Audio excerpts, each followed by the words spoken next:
Shalom, selamat pagi Bapak Ibu dimanapun Anda berada. Pada pagi hari ini, tanggal 15 Juli tahun 2021, kembali kita bertemu di channel kita Berkat bagi Semua Bangsa untuk mendengarkan renungan harian. Pembacaan Alkitab hari ini diambil dari Yosua 29 ayatnya ke-9 sampai 34. Suku-suku di seberang Yordan mendirikan mezbah. Maka pulanglah Bani Ruben, Bani Gad, dan suku Manasya yang setengah itu dan mereka pergi meninggalkan orang Israel. Keluar dari Silo di tanah Kanan untuk pergi ke tanah Gilead, tanah milik mereka yang didiamin mereka sesuai dengan titah Tuhan dengan perantaraan Musa.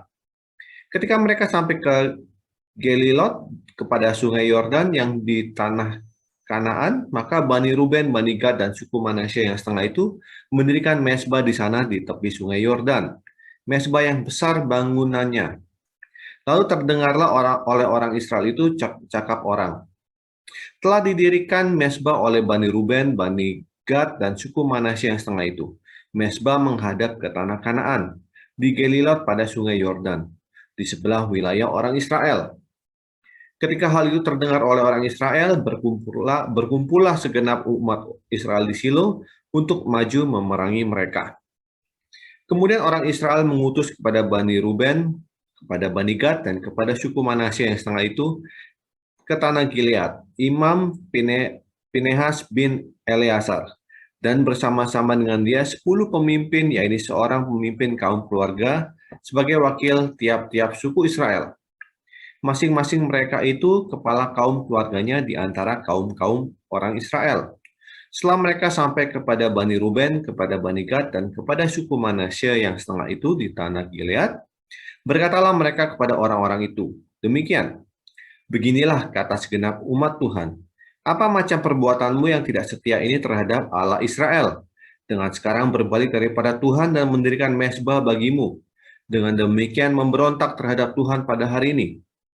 Belum cukupkah bagi kita noda yang di Peor itu, yang daripadanya kita belum mentahirkan diri sampai hari ini, dan yang menyebabkan umat Tuhan kena tulah, sehingga kamu berbalik pula sekarang ini membelakangi Tuhan.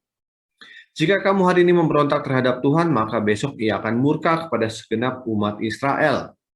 Akan tetapi, jika sekiranya tanah milikmu itu najis, marilah menyeberang ke tanah milik Tuhan, ke tempat kedudukan kemah suci Tuhan, dan menetaplah di tengah-tengah kami.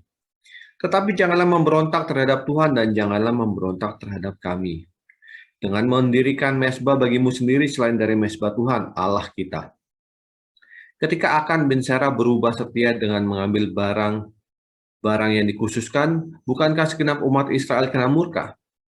Bukan orang itu saja yang mati karena dosanya. Lalu jawab Bani Ruben, Bani Gad, dan suku Manasya yang setengah itu. Katanya kepada kepala kaum-kaum orang Israel, Allah segala ilah, Tuhan Allah segala ilah, Tuhan dialah yang mengetahui dan patutlah orang Israel mengetahuinya juga. Jika sekiranya hal ini terjadi dengan maksud memberontak atau dengan maksud berubah setia terhadap Tuhan, biarlah jangan Tuhan selamatkan kami pada hari ini.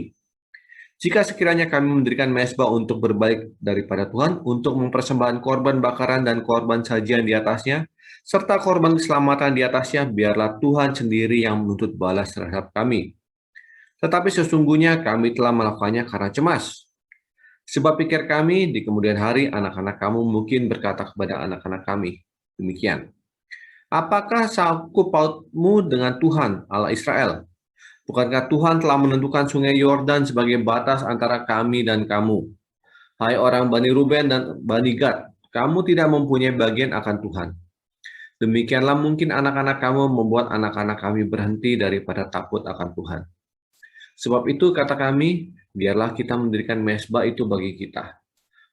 Bukanlah untuk korban bakaran dan bukanlah untuk korban sembelihan, tapi supaya mezbah itu menjadi saksi antara kami dan kamu, dan antara keturunan kita kemudian, bahwa kami tetap beribadah kepada Tuhan di hadapannya dengan korban bakaran, korban sembelihan, dan korban keselamatan kami.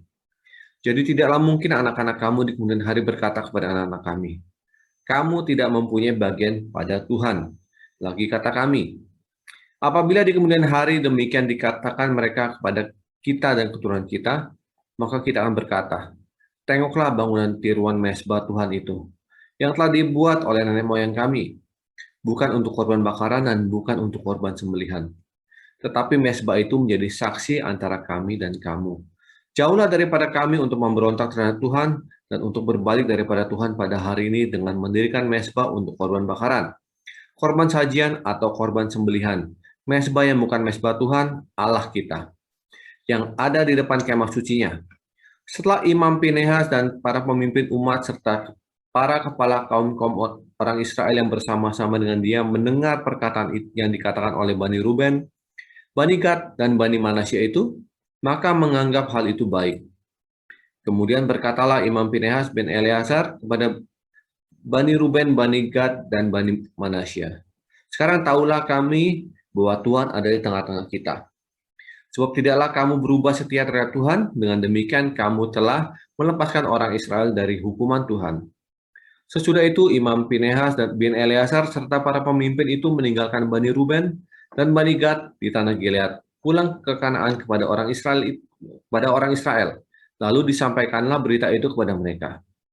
Hal itu dipandang baik oleh orang Israel, sehingga orang Israel memuji Allah dan tidak lagi berkata hendak maju memerangi mereka untuk memusnahkan negeri yang didiamin Bani Ruben dan Bani Gad itu.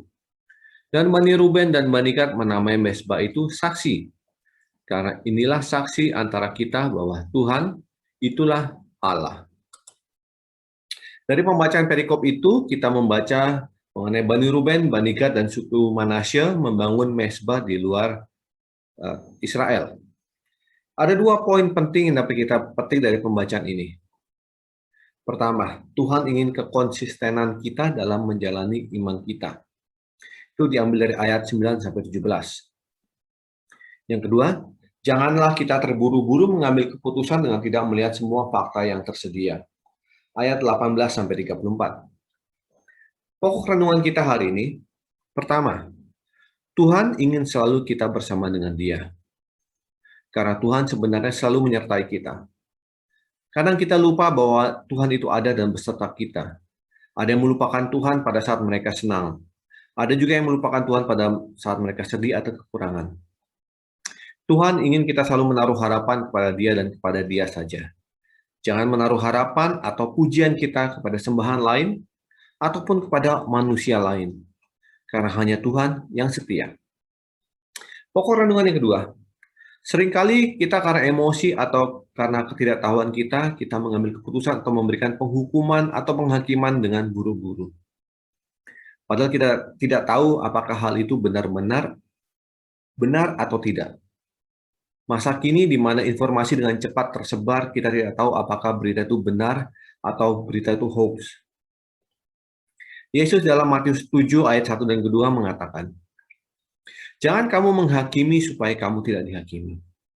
Karena dengan penghakiman yang kamu pakai untuk menghakimi, kamu akan dihakimi. Dan ukuran yang kamu pakai untuk mengukur, akan diukurkan kepadamu. Mari kita sebagai orang beriman jangan mengambil keputusan dalam kemarahan kita.